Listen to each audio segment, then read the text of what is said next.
Hello guys, I am Arun. நமது பூமி நமது சோலாஷ்டத்தில் நமது சூரிய குடும்பத்தில் வந்து அமைஞ்சிருக்கு. இது சோலாஷ்டத்தில் நமது சூரிய குடும்பத்தில் நமது பூமியோடு சேர்த்து 8 கிரகங்கள் வந்து அமைஞ்சிருக்கு. நமது சோலாஷ்டத்தில் உள்ள இந்த 8 கிரகங்கள் வந்து நமது சூரியனை சுற்றி வருது. நமது சூரியன் எதையாச்சும் சுற்றி வருதா அப்படின்னு கேட்டீங்கன்னா எஸ். நமது சூரியனோடு சேர்த்து நமது என்டையர் சோலார் சிஸ்டமும் நமது மில்கிவே கேலக்சி சென்டரில் இருக்கக்கூடிய சாகிட்டேரியஸ் எனும் மிகப்பெரிய அளவுள்ள பிளாக் ஹோல் சுற்றி வருது. நமது என்டையர் சோலார் சிஸ்டமும் மில்கிவே கேலக்சியில் தான் அமைஞ்சிருக்கு. மில்கிவே கேலக்சி சென்டரில் இருந்து நமது சோலார் சிஸ்டம் எவ்வளவு டிஸ்டன்ஸில் வந்து அமைஞ்சிருக்கு அப்படின்னு கேட்டீங்கன்னா 26,000 லைட் இயர் டிஸ்டன்ஸ்ல நமது மில்கிவே கேலக்சி சென்டர்ல இருந்து நமது சூரிய குடும்பம் வந்து அமைஞ்சிருக்கு. நமது என்டையர் சோலார் சிஸ்டம் நமது மில்கிவே கேலக்சி சென்டரில் இருக்கக்கூடிய சாகிட்டேரியஸ் எனும் மிகப்பெரிய அளவுள்ள பிளாக் ஹோல் ஒரு முறை சுற்றி வருவதற்கு 225 மில்லியன் ஆண்டுகள் வந்து எடுத்துக்குது. நமது மில்கிவே கேலக்சியில் நமது சூரியன் மாதிரி 400 பில்லியன் நட்சத்திரங்கள் வந்து நமது மில்கிவே கேலக்சியில் வந்து அமைஞ்சிருக்கு. அது மில்கிவே கேலக்சி அதோட டயாமீட்டர் 1,00,000 லைட் இயர்ஸ். இப்ப ரீசெண்டா நாசாவோட ஜேம்ஸ் வெப் ஸ்பேஸ் டெலிஸ்கோப் நமது மில்கிவே கேலக்சி போன்ற ஒரு கேலக்சியோட டேட்டா வந்து கலெக்ட் பண்ணியிருக்கு. அந்த டேட்டா மூலம் நாசா வந்து என்ன கண்டுபிடிச்சிருக்காங்க அப்படின்ட்டு இப்போ உங்க டீட்டெயில்டா பார்ப்போம். நாசாவோட ஜேம்ஸ் வெப் ஸ்பேஸ் டெலிஸ்கோப் இப்போ ரீசெண்டா மெஸ்ஸியர் 82 எனும் கேலக்சியோட டேட்டா வந்து கலெக்ட் பண்ணியிருக்கு. அந்த டேட்டாவை நாசாக்கு வந்து சென்ட் பண்ணியிருக்கு. அந்த டேட்டா மூலம் நாசா வந்து என்ன கண்டுபிடிச்சிருக்காங்க அப்படின்னு கேட்டீங்கன்னா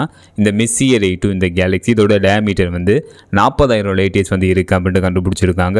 அதுக்கப்புறம் இந்த கேலக்சியில் சிறிய அளவுள்ள நட்சத்திரங்கள், மிகப்பெரிய அளவுள்ள நட்சத்திரங்கள், சிறிய அளவுள்ள நட்சத்திரம் அழிஞ்சதுக்கு அப்புறம் உருவான ஒயிட் ஆஃப் நட்சத்திரங்கள், மிகப்பெரிய அளவுள்ள நட்சத்திரங்கள் அழிஞ்சதுக்கு அப்புறம் உருவான பிளாக் ஹோல், நியூட்ரான் நட்சத்திரங்கள் போன்றவெல்லாம் இந்த கேலக்சியில் வந்து இருக்கு அப்படின்னு கண்டுபிடிச்சிருக்காங்க. இந்த கேலக்சி நமது மில்கிவே கேலக்சியை விட 10 மடங்கு அதிகமான நட்சத்திரத்தை வந்து உருவாக்குது அப்படின்னு நாசா வந்து கண்டுபிடிச்சிருக்காங்க. நாசாவோட ஜேம்ஸ் வெப் ஸ்பேஸ் டெலிஸ்கோப் படம் பிடித்த இந்த மெஸ்ஸியர் 82 இந்த கேலக்சி இதோட இமேஜில் வந்து orange colour, pink colour, yellow colour, red colour, white colour இந்த கலர்ஸ் எல்லாம் தெரியுது. இந்த கலர்ஸ் எல்லாம் எதனால தெரியுது அப்படின்னு கேட்டீங்கன்னா நாசா வந்து என்ன சொல்றாங்கன்னா இந்த கலர்ஸ் எல்லாம் வந்து நட்சத்திரங்கள் மற்றும் கேஸ் மற்றும் டஸ்ட்னால இந்த கலர்ஸ் எல்லாம் தெரியுது அப்படின்னு நாசா வந்து தெரிவிச்சிருக்காங்க. இதெல்லாம் அந்த டேட்டா மூலம் நாசா வந்து கண்டுபிடிச்சிருக்காங்க. மெஸ்ஸியர் 82 இந்த கேலக்சி நமது பூமியிலிருந்து எவ்வளவு டிஸ்டன்ஸ்ல வந்து அமைஞ்சிருக்கு அப்படின்னு கேட்டீங்கன்னா 12 மில்லியன் லைட் இயர் டிஸ்டன்ஸ்ல இந்த கேலக்சி நமது பூமியிலிருந்து அமைஞ்சிருக்கு. 1 லைட் இயர் கிலோமீட்டர் கணக்கு பண்ணா 9.46 ட்ரில்லியன் கிலோமீட்டர், அதாவது வெறும் 1 லைட் இயர் கிலோமீட்டர் கணக்கு பண்ணா 9 லட்சம் கோடி கிலோமீட்டர்.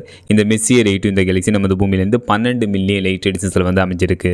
அப்ப நமக்கு எந்த லைட் டிஸ்டன்ஸ்ல இந்த கேலக்சி நமது பூமியிலிருந்து அமைஞ்சிருக்குன்னு அதுக்கப்புறம் இந்த யூனிவர்ஸில் இந்த பிரபஞ்சத்திலேயே எது ஸ்பீடா டிராவல் ஆகும்னா லைட்டு தான் ஸ்பீடா டிராவல் ஆகும். லைட்டோட ஸ்பீடு வந்து ஒரு செகண்டுக்கு ஒரு வினாடிக்கு 3 லட்சம் கிலோமீட்டர் வந்து டிராவல் ஆயிருக்கும். லைட்டோட ஸ்பீட்ல நம்ம டிராவல் பண்ணி போனாவே இந்த மெஸ்ஸியர் 82 இந்த கேலக்சி அடையிறதுக்கு 12 மில்லியன் லைட் இயர்ஸ் ஆகும். ஏன்னா அந்த லிவ் டிஸ்டன்ஸ்ல இந்த கேலக்சி வந்து அமைஞ்சிருக்கு. இந்த கேலக்சியை பத்தி தான் நம்ம பார்த்தோம். இந்த மாதிரி புது அப்டேட் நீங்க பார்க்கணும் மறக்காம இந்த சேனலை வந்து சப்ஸ்கிரைப் பண்ணுங்க. ஃபைனலா இந்த வீடியோ எப்படி இருந்துச்சுன்னு கமெண்ட் பண்ணுங்க. See you.